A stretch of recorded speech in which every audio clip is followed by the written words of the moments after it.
Yo guys, welcome back to the Fryday Podcast. I'm your host, Big J. I'm RJ. And today we got Cam, who is a advocate for stem cell donation charity Dkms. I think I said that right? You did. Thanks a lot for coming on, Cam. You're welcome. Appreciate you coming on. So, how did you hear about the charity? What made you get into it? Okay, so it's probably in 2019. My daughter was probably about 5 years old, and a friend and I we were just having lunch, and we came across something on social media which basically said that there was a family based in London, but they were looking to find a stem cell donor for their daughter, same age as mine, 5 years old. Okay, wait, before you start, was this an Indian family or? Yes, Okay. so it was an Asian family, and they were all over the country, you name it, they were there. They were at temples, mosques, any sort of community centre. Okay. They were basically trying to put it out there because what had happened was their daughter was diagnosed with blood cancer, and her only chance at survival for this blood cancer was to have a stem cell donation. Right. Now, I didn't know anything about stem cell donation at that point, but we were just sat having this casual conversation, and we said, right, should we go and do this?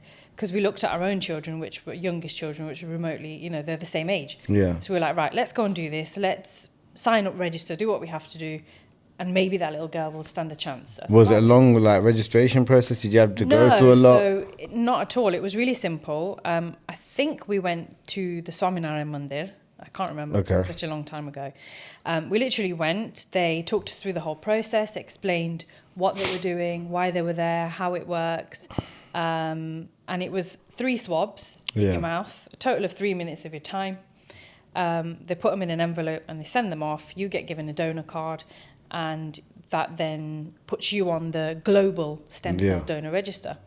So you at that point, you don't know if you are going to be able to help that individual in particular, but due to the genetics of cells and what have you, HLA. It's such a complex. It's very complex. So people from ethnic minority backgrounds can only help people from ethnic minority backgrounds. So, for example, Asian people can only help Asian people. Black African people can only help Black African people. I didn't know that, So, I thought it was just like, regardless if your blood type or whatever, you can just help. And before you gave your donation or you donated, did you already know about blood cancer? How did you do research, or did you just... No. Literally one day just up and decided to go and do it? It was literally, we were sat, we saw this and we were like, do you know what? Today it's this person's child, tomorrow it could be ours. Yeah, no. So we just went, we did the swab, sent them off, like I said, 2019. Totally forgot about it because life happens. The little girl in question, I was following her journey through the socials. Unfortunately, she didn't make it. I don't know the ins and outs of why, but which is quite sad. Sorry to hear that. But, her parents have set up a campaign in her name. There's a foundation. So they are still doing what they can to spread the word, raise awareness. And, I still continue to follow them on the socials. But anyhow, fast forward to November 2023, I started getting phone calls from a London-based telephone number. And I'm at work and I'm thinking, someone's pranking me, Because you get all these random phone calls. So I just ignored it. Didn't have any voicemails left, so thought it's fine. A week later, in fact, received a letter in the post, and it was from the charity Dkms. Okay. So looked at the letter, read the letter. We've been trying to get in contact with you. Please, can you make contact with us?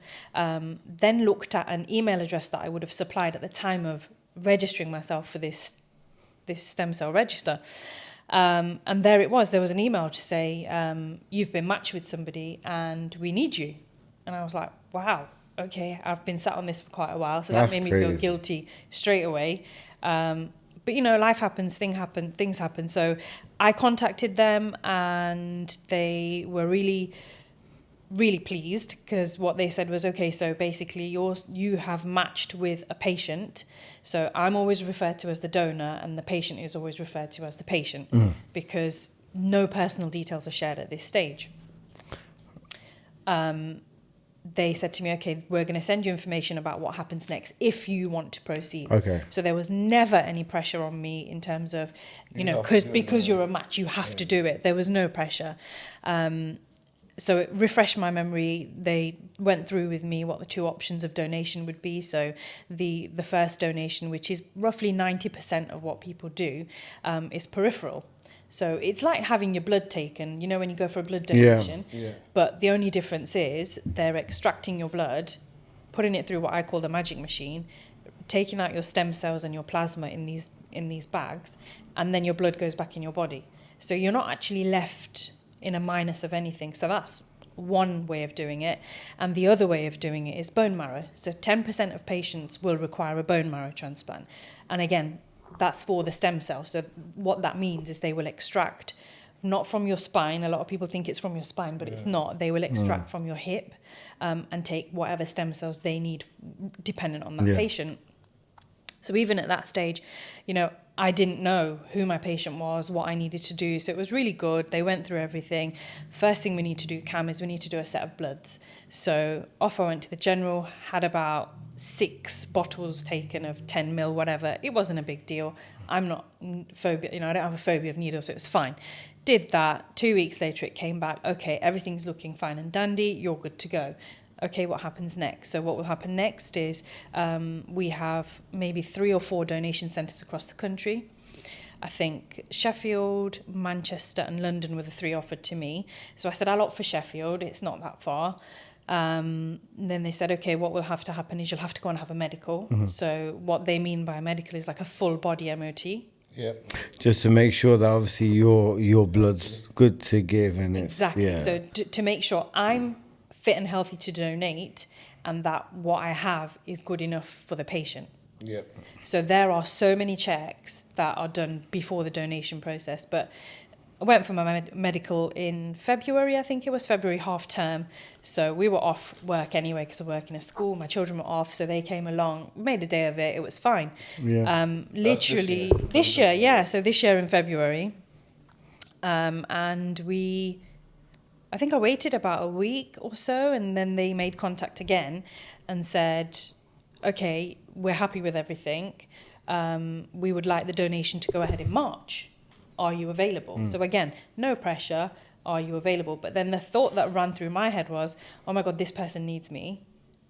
And without me, they're not going to make it. Yeah. Which is literally the situation. So the charity is not pressuring you, but it's just yourself. It's not even pressuring yourself, but you seem like you're a good person and you just want to help someone, innit? And And I think, do you know what? Being a mum and working with children as well, I think it kind of just boosts it a bit more. Like you can't sit on things like this because somebody's life is literally in your hands. And what happens if you say no? Did you try to look for someone else? So, yeah, literally they will. So all that would mean is it would delay it for that patient. They might or they might not find another donor. And the thing is, why would you be in the register if you're going to say no? Exactly. You know what, though? Sometimes, like... Some people just do it for the hell of it, though, just putting their name on a register or something. And then when they say, yeah, exactly. Do you know what I mean? I'm scared of needles, but yeah, you know what I mean? It's all good saying it and doing it, but then obviously going through and taking your time out in your day and obviously going for the full body MOT, going for all of that, because there's so many appointments. Yeah, you have to go through so many things, and obviously they're not paying you for it. No, so what... No, they don't pay you because they're a charity, but... Yeah. They are very good at looking after you. So if, say, for example, if you were to, I don't know, qualify to be somebody's donor, they really do look after you. I mean, my daughter said, Mum, they're treating you like you're the queen. And I said, well, it is what it is. Yeah, but literally, when it came to donation day, they organised for me to stay in a hotel. They covered my transport, my travel, my food, my whatever.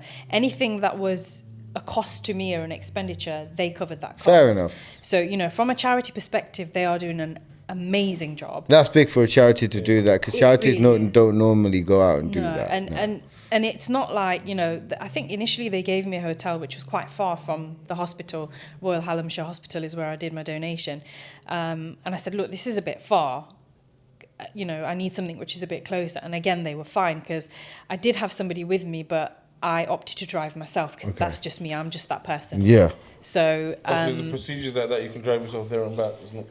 Well, you shouldn't really drive after your donation, and I didn't technically, so it was okay. But I drove up to Sheffield on the Sunday, and they said to me, we say give or take 2 days for donation. So my donation days were the Monday and Tuesday, but we obviously went up the night before, stayed the night, so we're nice and relaxed. First thing in the morning, 8:30, I think I was at the hospital. They were really good, and the donation process happened. You want to talk us through the process? How did it? Yeah, I was going to ask how did you feel pre-process? Were you ready for it? Were you anxious, scared? So I think I was anxious. I wasn't scared, because when you've had a lot of time to go through the journey that I've been on, you have the option to digest what's coming. Yeah. So I knew what was coming, and that's because the charity kept me updated and they educated me on the process. So I wasn't scared, but I was very anxious. Tossed and turned. Grandma came with me, and when we got out of our beds, we had these massive beds in this humongous room. Oh, in Grandma this did it as hotel. well? No, so Grandma was my sidekick. Oh, okay, yeah. Oh, so she came with you just She came for with support. me just for support. Okay. And it was hilarious. So when we got out of our beds in the morning, she was like, "What's happened in your bed?" She said, "It looks like there's been a storm." Her bedding was perfect and mine was just everywhere. She said, "You just tossed and turned all night." And I said, "Yeah, I probably did." And I don't even know why. Like, I don't know. I was just, anxious. Something new in it, I think. But just because I thought, how am I going to feel? Am I going to be okay? And the only reason I thought that was when I told my parents I was doing it, my mum, gosh, the first thing she said is anything going to happen to you? Are you going to get ill after you do Yeah, I get worried about that stuff as well, man. So this is one of the main reasons why I'm so grateful that you've given me the opportunity to do this, but I'll come back to that in a minute. So going back to my donation process, went to the hospital, they said, make sure you're tanked up on fluids so we can find your veins, because mine was peripheral, so they took it out of my arm. So there's me in the morning, we went for breakfast, coffee, water, juice, you name it, I was fully tanked up. Yeah. But by the time I got to hospital, I was like, I need the toilet. And she's like, how many times are you going to go to the toilet? And I said, I can't help it. I said, I'm nervous and I'm full. What am I supposed to do?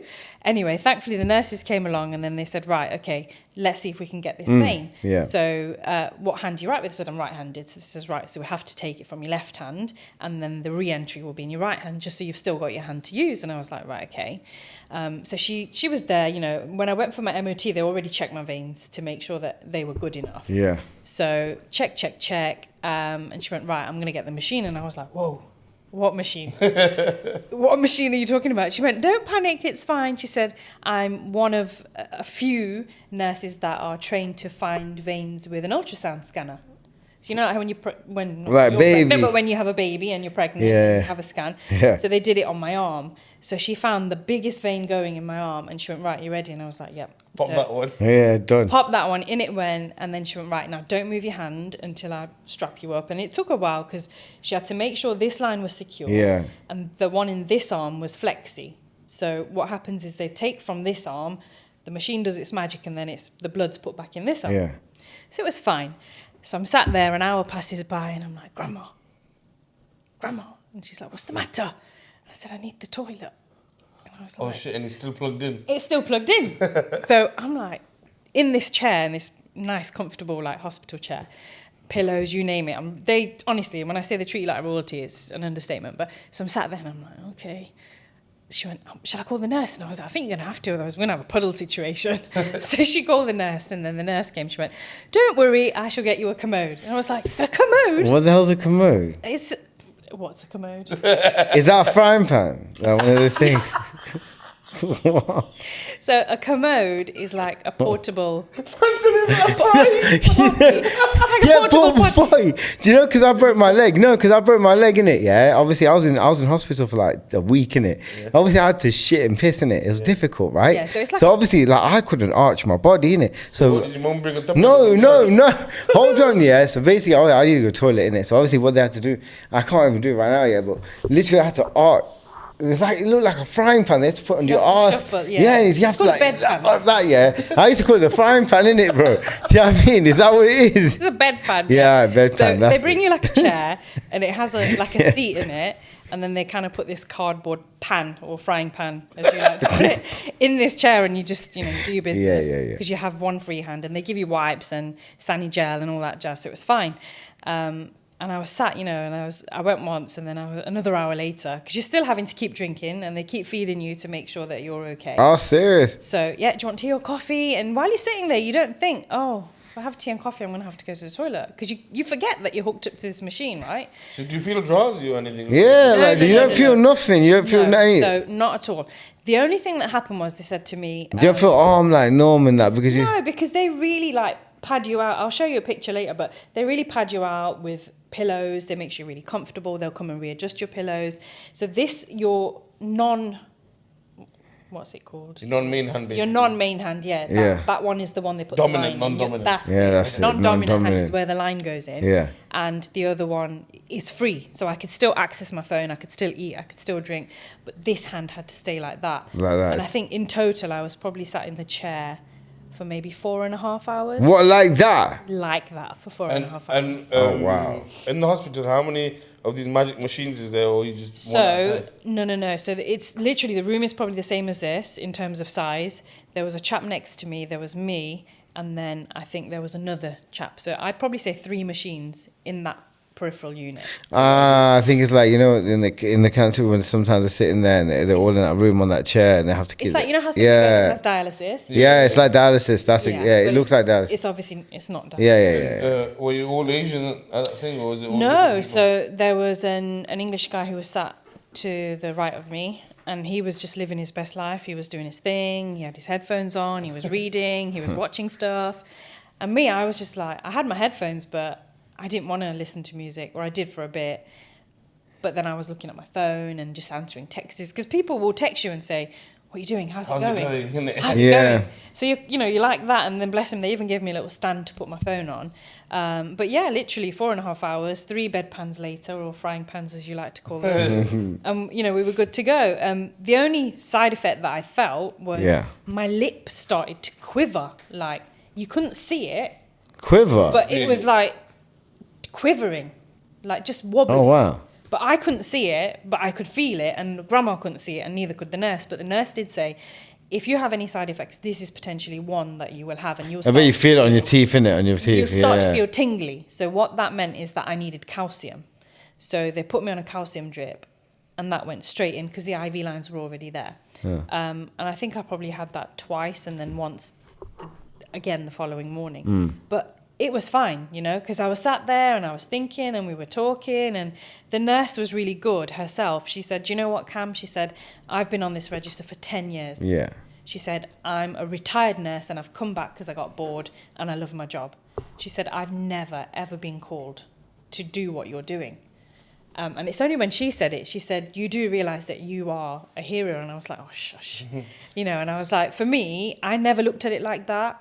The only way that I looked at it, and the only view that I will always look at it from, is if I've got something that can help somebody in any way, shape or form, then I will be there, especially if it's giving somebody a second chance at life. Yeah. Because that is exactly what this is. Without me donating and sitting in that chair for those 4.5 hours, the patient, as we refer to him, doesn't stand a chance. Now, at that point, I didn't know anything about him. I didn't even know it was a he. All I was told is your patient weighs, I think, 30 kilos. 30 or 35 kilos. So in my head, I'm thinking, oh, that's like a holiday bag for, suitcase for when you go on holiday. So I didn't know. So I suppose while I was sat there, I was thinking, who could it be? Could it be a child? Could it be a really small adult? Who could it be? But, you sit and you ride through it. And then the nurse said to me, she says, you do know that Asian people can only donate for Asian people, and different, whichever ethnic background you're from, you can only donate. I didn't know that. To that, and I didn't. I genuinely didn't, but just rolled with it. Did the donation, then I got a phone call in the evening to say, how are you feeling? Yeah. So I was back at the hotel by then. I said, you know what, I'm feeling fine, because and we're just about to go out for dinner. So me and Grandma, we came back to the hotel after my donation. Chilled for a bit, just got some shut-eye for about half hour, freshened up, went out for dinner, came back, went to bed, and I slept like an absolute baby that night, because I think I was so relieved that it was over as well. Yeah, and they said, okay, if we need you again, we will let you know. Now, also, you mentioned the guy, he didn't obviously survive. The young girl. Yeah, the young girl. Sorry, Yeah. my apologies. You didn't. Did you feel like, obviously, because you've donated, like a part of you's in that girl now? Like, you know, did you feel like a part of you, like connected to No, that so person in any way? For her, she didn't make it, but for my patient, the one that I donated to, yes, I do. And I even cracked a joke with the nurse, and I said, so let me get this right. My DNA will be running through his body. So I said, if he does the crime, we'll have to do the time. Because you do, Like don't that, you? yeah, If yeah, someone's telling you that you've got, DNA's been shared. And she said, no. So I think he will be classed as a chimera. Chimera. Or I will be classed as a chimera. I can't remember which round Okay. it is. But so, yeah, the way I look at it now is that a little part of me is bobbing around in Germany somewhere or still That's in crazy. recovery. That's mad. But yeah, so they literally didn't, even on donation day, I didn't know who it was. All I knew was the weight. And depending on the patient's weight, they measure in the labs what's been collected in your bags. Oh, that's crazy. So I got the call to say, you're fine, but we still want you to come back and have some more calcium because of what happened today in terms of your quivering. So I was like, that's fine. It's not a big deal. So off it went. And then I think about 3 days later, I had a call from the charity. So by that time I was home, I was chilled, we were sat. I think we were just watching telly, and then Dkms rang, the charity rang. And then they said, we're just calling Cam, see how you're doing, and we've got a bit of an update for you. And I was like, right, okay. So we can tell you that your stem cells have gone to Germany. And I was like, when you start getting those goosebumps. Like it's happening now. Because it's real, isn't it? That's They're telling crazy, you. yeah. So she said, the stem cells have gone to Germany, and I can tell you that they've gone to a little boy, and he is under the age of 10. Oh. So as soon as she said that, tears just streamed out of my, down my cheeks, and I was not sobbing, but I got quite emotional. And my kids and my husband were just looking at me like, what's going on? What are they saying to you? Why are you crying?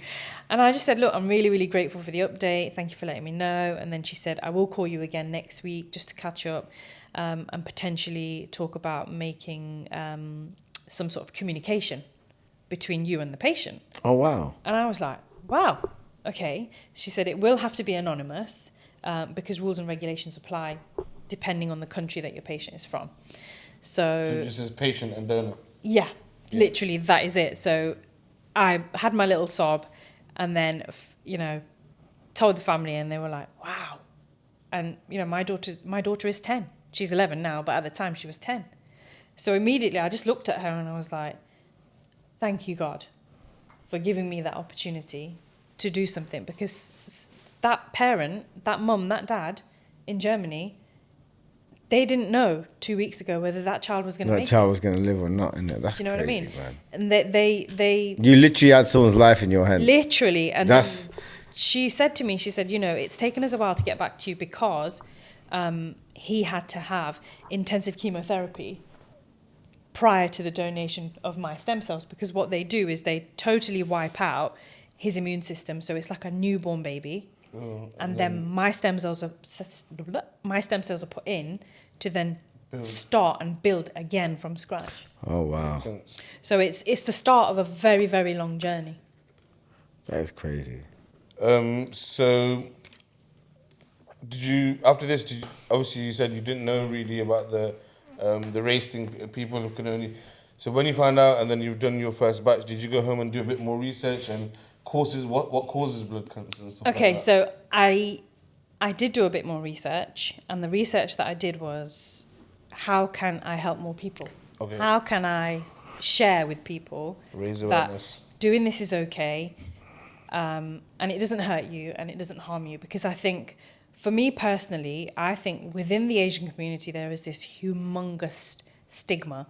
As soon as the C word is mentioned, it's like, no, don't talk about it. Shh, don't talk about it. It's big in our community as well. It's so big in our community. It affects us so massively, like big time. And I think now, 1 in 5, I don't know, a lot of people get diagnosed with Ridiculous, different variations of yeah. cancer, So for me, it was like, okay, you know what? How can you've done this, but I still felt like it wasn't enough.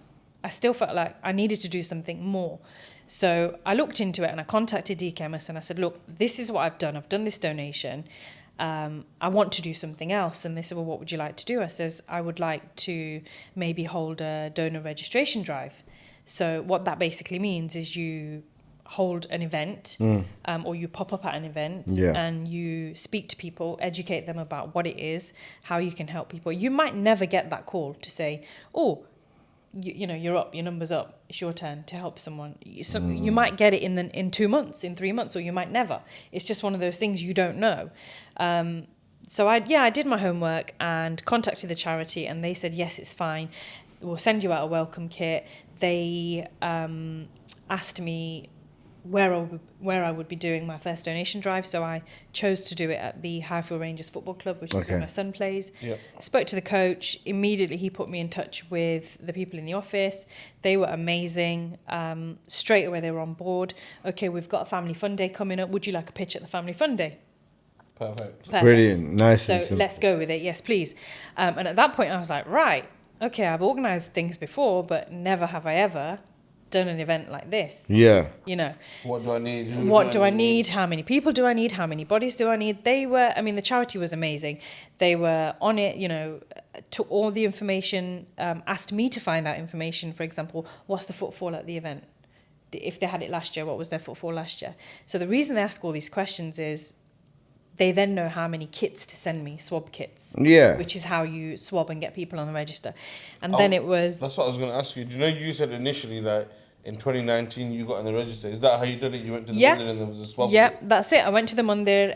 I did my 3 swabs, put them in the envelope, stuck them off in the post box, and off they went. And that wasn't DKMS at the time? It was DKMS. Oh, it was, yeah? Yeah, okay, it was DKMS. But it was that easy. Yeah. So I thought, for me, it was that easy. And then I forgot about it for this many years until I had this call. So let's wake people up. Let's get some engagement. Let's spread that word and get people on this register. Because the way I see it is, today it's that young boy that I've helped, but tomorrow it could be my neighbour's kid. It could be one of my own family members. It could be my friend's children. Yeah. You just don't know when it's going to come and knock at your door. Exactly. And I'm a strong believer in prevention before cure. Yep. If you can, Massively, if you can try and prevent something, you're not going to save the world, but you might save one person. That's someone's world, though, isn't it? And that one person is somebody's world. So, yeah. What I was going to ask is, your Highfield Rangers, that when you did was that your first pitch, right? Yes. And how did that go? And how was the reaction? How did people take you on board? So, it was, again, really anxious because I didn't know how many people I'd need. But I cannot express my gratitude and thanks to friends and family. Straight away, they were on board. That's right, great. what do you need? Where do you need us? What time do you want us? Do you need a tent? Do you need a gazebo? Do you need a table? Do you need chairs? It was always, do you need, what can I? Always, and I'm so grateful. But I think I had on the day maybe about 10 or 12 volunteers. That's sick. And that was for my first ever pitch. So, you know, I'm eternally grateful to those people. But the charity provided us with training. So they taught us online. We had an online training session, about 10 of us. Lasted about an hour, but they educated us on what we need to do, the entire process. So, say, for example, if you came up, how would I explain to you what this is? How would I give you the information that you need? Because I can't be selling you something that you don't know. Like, I can't sign you up for something and then later you'll be like, oh, she never told me that. Oh, fair enough. Or she didn't say this, or, you know, so I have to be really transparent with you. And the other thing is, there is a list of health conditions on the paperwork that you have to go through before you agree to register. Because if you have one of those health conditions, you know, you might not be eligible to donate. And it's only people that are aged between 17 and 55 that can actually register to get on the really? Oh, on the global register, yeah. And do they obviously I know that you said that they need to have not have any certain health conditions, but what if they're smokers and things like that? Does that really matter or no? I don't think, I mean, if they don't, then that's fabulous. Okay, yeah. But if they don't, then obviously that's great. You know, they're focusing on your stem cells, so your cells that are in your body, in your stems. It's more, you're looking at conditions like diabetes or, you know, like more long-term health conditions. I don't know the list off the top of my head, but there is the obvious ones that are there. They also give you like a little Bible of other health conditions, like sickle cell is another one. Yeah. So sickle cell, if you are a carrier, then it's a no. Yeah, definitely. But if you have traits, then it's a potential. Okay. So at Highfield Rangers, there was a lot of people that said, well, I'm a carrier of sickle cell or I've got trait. Oh, shit, okay. So that gave us all the opportunity, because the good thing was, in the bunch of volunteers that I had such a good mixture and they were all women, all strong, independent women that like to support the cause. And they knew exactly how to connect with people and ask the questions, and that was all down to the training that we'd had online. So just little things like when you do the swabbing, you've got to make sure that the swabs are aired out dry before they go in the envelope. And it's really important to explain to people that yes, 90% of it is peripheral, but there is a 10% chance that it could be a bone marrow extraction. Would you or are you willing to do that? Because some people might get freaked out by it and be like, no, I'm not doing that. Bone marrow extraction. And the charity, even if you got to the stage where before they put the needle in my arm, I remember that nurse distinctively saying to me, she went, Cam, she said, I have to tell you this. She said, it's not too late if you want to pull out. I was like, are you kidding me? I'm here now. You know what though? You feel so bad. If at that time, if all your hotels did everything, and at that point you pull out, I ain't gonna lie. If I was a charity, I'd be vexed. Of course you would. Yeah, I'd be vexed. No, but you know what it is. I know what you say. I get it, but I'd be vexed. I won't show that I'm vexed, but I'd be vexed. Yeah, if I was the charity, do you know what I mean? So apart from the kits, and obviously you said they gave you that 1 hour training. What other resources did they give you to? It was hilarious. They said, oh, we've got the deliveries coming. And I was like, right, damn, I'm at work. So I got home and there was like 5 boxes had been delivered. So the 5 boxes consisted of like the forms, the registration forms, the swabs, the envelopes, and then all the paperwork that I would need to explain to people that, okay, this is what we're doing, this is why we're doing it. And then there was another box with like loads of promo stuff. So I had like the bands, the Dkms bands, there was balloons, there was pens, there was leaflets, there was all sorts. In fact, because it was my first donation drive, they printed 1,000 leaflets in English and then they did 500 in Gujarati. Whoa, that is sick. So that is actually sick. That was crazy, just to see it on paper and you're like, oh, that's me. Seeing Gujarati in that. I thought she was going to say that one of the boxes was the gazebo. Oh, I wish. But no, then that gave me the opportunity. And I actually, like, Belgrave is where I'm born and raised. I went round, I know, I think we all are. a lot of the shopkeepers along the Golden Mile, and they were great. They were like, yeah, give us the leaflets, we'll pop it in. Go to Indica, go see my mum in there. I wish I did at that tell point. her, like, I look. wish I did. But literally, like all the foodie places. Yeah. And I am a foodie, that's why I went to all the foodie places. But they were so good. They were really supportive. And even the Gujarati leaflets, they went out. And I think for the first donation drive, I was really anxious. But like I said, I had all the girls with me, my family, my friends, everybody came and supported. And I think when it was finished, I was like, wow. I mean, it rained like crazy. It was like super bipolar weather on the day. When was this in? March, did you say? March. Oh, yeah. Or May. It was the May bank holiday, sorry. My donation was in March. So not long after my donation, I went on to do this donation drive. So. And is it the first time you've ever done anything like that? That's sick. First time. And I was like. Do you feel a lot of pressure on you? I think because you're in the driving seat, yes. Because you want to perform and you want to perform you do, for that charity. And I think in my head, I was like, right, I need to be in double figures in terms of I need to sign people up and I need to have double figures. It's almost like you're campaigning, isn't it? It literally is. It literally is. But you know what it is? You're not selling nothing, innit? No, you're not selling nothing.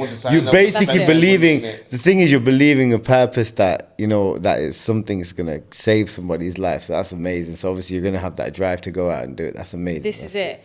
And for me, I just constantly think of the little girl that encouraged me and inspired me to sign up in the first place, and then my own children.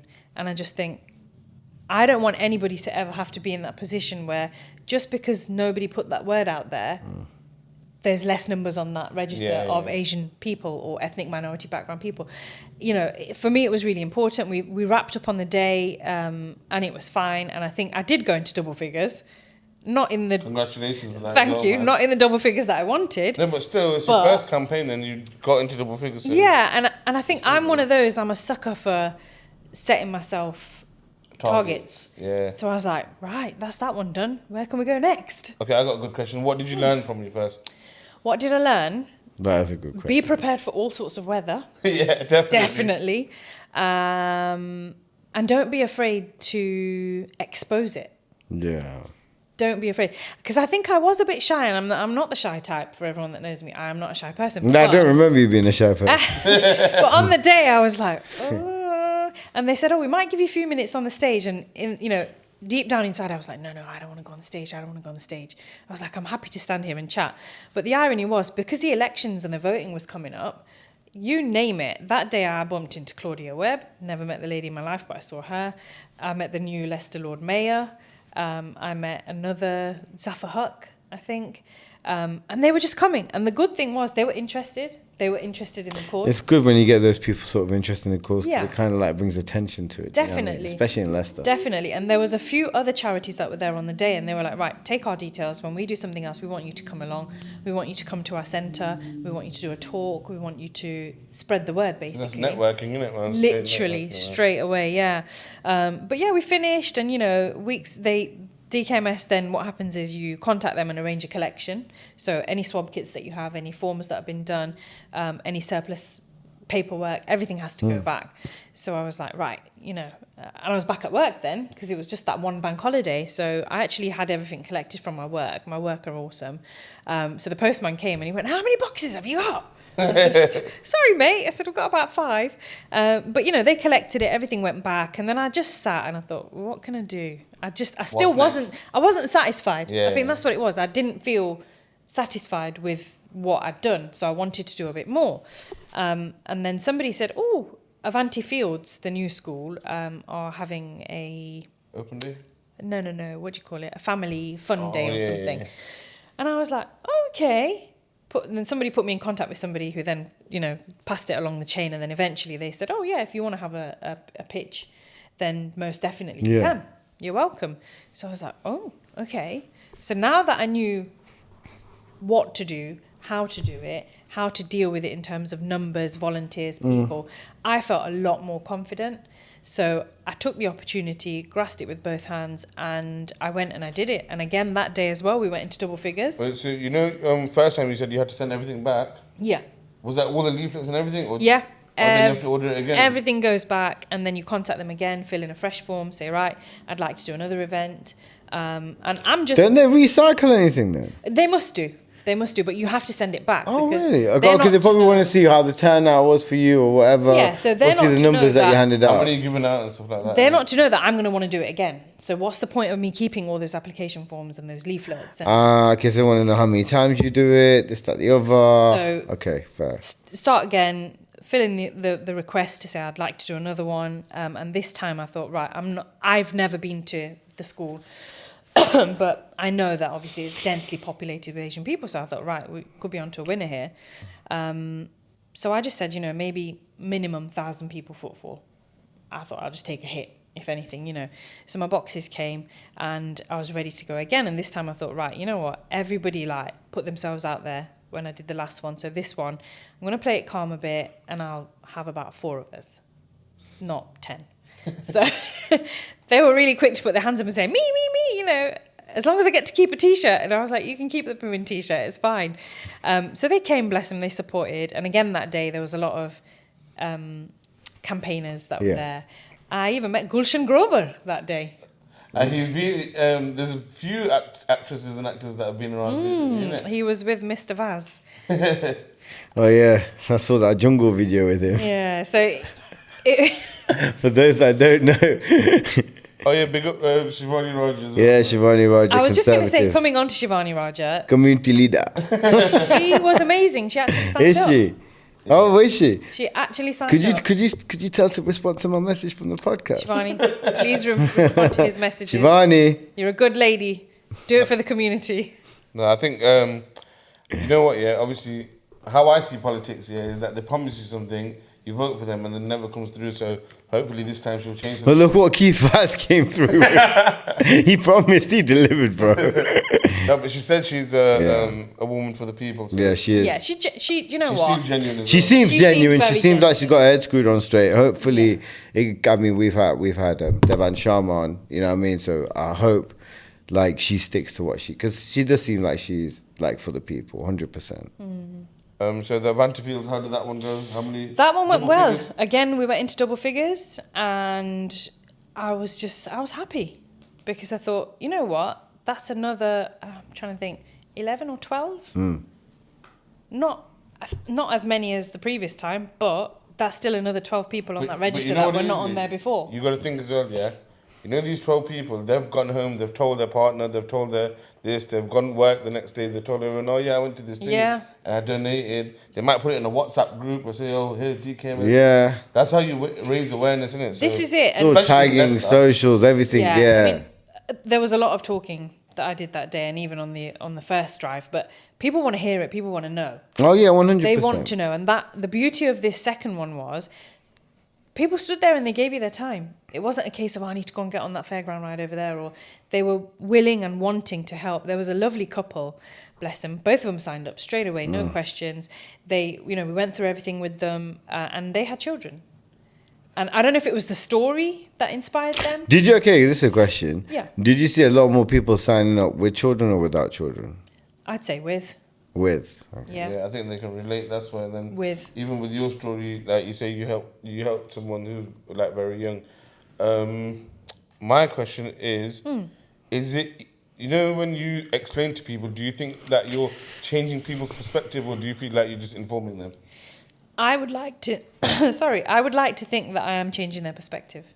I would like to think that I am opening their eyes, because I think we're just brought up with this mentality of shouldn't do that, something will happen to you, like I said earlier on. But I think now the generations are different. This is all about educating and moving forward with the motion. So like, our generation, your generation. Yeah. And the generations below, do you know what I mean? And the coming generations. Like, we think, with our parents, there's still a lot of questions, a lot of ifs, buts, maybes. But with us, our generation, I think we're quite open. And like, when I look at my children, I think, I want you to be of that mindset of, it's okay to help people. Yeah, 100%. It's not a bad thing, And the way I see it is I gave up, 4 or 5 hours of my time that day? That's it, yeah. And that's given somebody the 4 or 5 hours, you've given them life. Exactly. 4 or 5 hours for a life. To like you said, that Avanti Fields one, how did you do any after that? And what motivates you to keep going and getting these numbers? So I haven't done any since, but I have been asked to do another one. And it will be happening in August. I think it's the 18th at the Motor Show. Oh, yeah. We're there. Yeah, we're there. Awesome. We're there. So I'll see you there. So yeah, I've spoke to the guy who's organising that. Who, Bav? No, Hetton. I spoke to Hetton. Okay, yeah. So Hetton said to me, come and do a pitch there. Sick. So definitely we'll be there. And as we all know, the footfall there is humongous. So for me, it's like I said, it's not about, it is about getting people on the register, but more so about planting that seed. Yeah. I'm going to sign up, man. Good on you. I'm going to sign up. Can you do it at my event then, yeah? Yeah, I'll do it. I'll do it at your event, man. Yeah. I'll do it at your event, 100%. Yeah, where did they hear about it then? Where did Hetton and the other ones? Hetton heard about it at the Avanti Fields one, because I think he's on the PTA there. But, I mean... So that just shows, innit? It opens up doors when you do something... Literally. I mean, I think somebody... So I have my Instagram page for this cause, and it's savealife.with.dk. No, can't even say. You're going to have to edit that out. No, we'll plug it down on you'll have to plug it in later. Don't worry, we'll plug it all in. Save a Life with Dkms. So I've got my own little page going, and obviously I keep it, separate from my private page, but that's open. So a lot of people sort of like, oh, I didn't know you were doing this. Oh, I didn't know you were doing this. And with my family being the way they are, they're quite social people, so it reaches every corner possible, which is great for me. Yeah, it's good. It's good. It's great. It's amazing for me. But you know what? That's the one point I missed. So obviously you said you've done Avanti Fields, you've done Highfield Rangers. Did you meet a lot of people that you know already, and they're like you just said, oh, I didn't know you do this. I didn't know you do this. I'm going to say no, because really everybody knew. Because it was on my socials, and then being shared, and like you say, it was spreading like wildfire. So I was actually getting messages saying, "Do you need any more volunteers? Oh, sick! Do you need That's any more good. help?" Which was amazing to know that people are out there willing to give up their time. Because don't forget, this is all voluntary. Don't get paid for it. It's just because I want to push it. I want to make it knowledgeable for the community. That's mad. And do you know how you said you watched Hits' one? Yeah. So it came out to be good. Do you like collaborate with other charities as well? I would like to, yeah, definitely. I think Jamilia's Cause is one that I'm definitely going to touch base with. I met the lovely people when I was at Highfield Rangers. But I do think, what Hits is doing is amazing. He's a super massively guy. what he's doing. Wicked. You know, I can't big him up enough. Yeah. But yeah, definitely, if I get the opportunity. I think there's a site in Syston somewhere, and they've been in contact with me as well to say, look, are you interested in coming? Somebody from the People Centre approached me while I was at Avanti Fields and said, look, you know, if we do something, would you come and put your stall there? And I was like, yeah. That's wicked. I did think about it. I did think, you know, like places like the Neighbourhood Centre, People Centre. But then you've got to sort of almost look at what your potential target audience is going to be. Yeah. Because that age comes into it. Massive, that age will just come into it. And I think now as well, because you don't want to waste an opportunity. Do you know? Yeah. No, I was going to say as well, it's coming up to that school holiday seasons as well. So loads of family days, events and stuff. 100%. There's going to be loads. Exactly. I mean, I used to coach once upon a time, and even the football club have said, you know, come and do something with us. The only downfall was, I think, when I did the Avanti Fields, that's when they had their family fun day. Well, on the same day, so I couldn't be in two places at once. But yeah, definitely going forward, you know, if I can and I have the capacity and the ability, I will continue to do what I can. DKMS actually, I think they contacted several radio stations. I was a bit miffed actually, because I thought, you know, going on something like Subrus, because it's a local radio station, would be a really good way to target people. But they didn't answer. Not to me, not to the charity, not to anybody. So boo to you, Subrus. But yeah, I felt really let down by them, especially being a local in the community.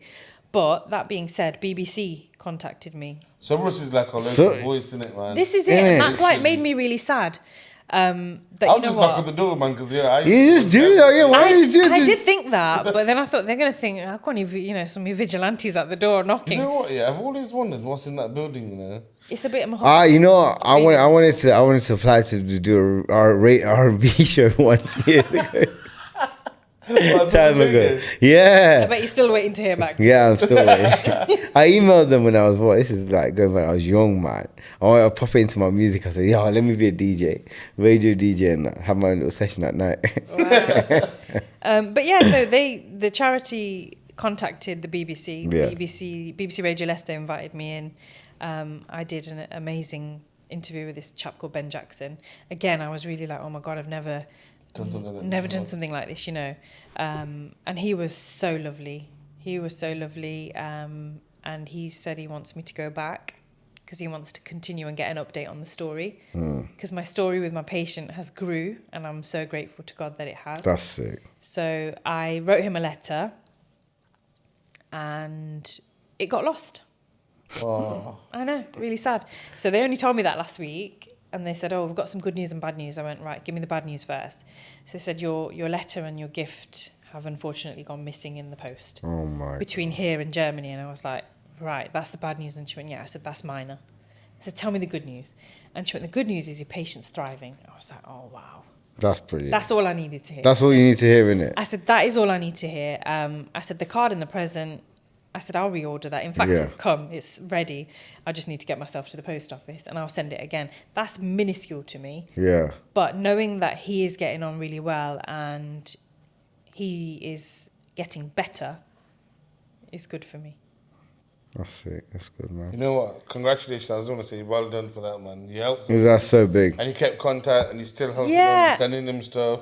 You changed their life, so you're in that person's life. And karma always comes back around, and 100%. Something good will happen to you. 100%. The only good that I would ask to come of it is that more people get on that register. Yeah. So, how do they get on that register? By the way. Yeah, please tell us. So you can look at my Instagram page, and there is a virtual drive on there. So it's that link bio business. Oh yeah. So it's save.alife with DKMS, and it's on Instagram, and you literally just click the link and it will bring up the screen, and then you can register for a kit to be sent to your home. So the kit comes home. You look at the kit. Not look at it, but obviously you look at it. Look at the kit. You Put it look aside. at everything. Yeah, you look at it for a bit and think, open, not open. Yeah. So you look at everything that comes with it, and then make your decision. Because you might think, oh yeah, it's a great idea, and then when it comes, you'll be like, not sure I want to do it. Yeah. Because you will be surprised at the percentage of people that order the kits and never send them back. I was about to say that. Yeah, you see, like Corona kits. You had Asian families going grabbing Corona kits for jokes. The only thing I can say is it's similar to like when you're doing COVID swabs. Yeah. That's what it's a Corona kit. Yeah, it's a Corona Used to kit. order them for Remember, jokes. people used to order them for jokes, like Corona kit, lele. Like, Muffa tapis, lele. yeah, muffa. I don't know people like this. Sorry. Basically, a muffa tapis, lele. Do you know what I mean? Like, what? People are dying out here, man. But yeah, all jokes aside, that is how you can sign up. So if you Yeah. want to check out my Instagram page, there's a lot of information on there. Drop me a DM if you've got Yeah, any questions. nah, definitely. I am living, breathing, speaking specimen of a donor. That's it. all I can Congratulations to you though for doing that. Thank you Massive. very much for Yeah. giving us your time. I'm not finished yet. No, I'm joking. If you do want to get involved, Yeah. put a link in the bio. Get involved. DKMS, thank you, Cam, for coming on. Sponsors, this week, sorry, it's England games on right Yeah, now. yeah. So I forgot the trainer, but big up Pyro 2, big up Mama's Kitchen, big up In Brief Designs, big up RS Glass and Glaze Limited. And big up Man-Made Barbers, Crispy Fade every week. And big up Zap Me Up, the interactive network solution business platform. And big up my DKMS. Big up DKMS and that's the podcast studio. That's it. Flexi Each and every Vehicle Hire, I time. forgot one today. Flexi Vehicle Hire, summer holidays coming, summer's coming. If you need any whips, hit them up. They've got a couple of convertibles, so yeah, man, it's a wrap. That's it. Well done. Thank you.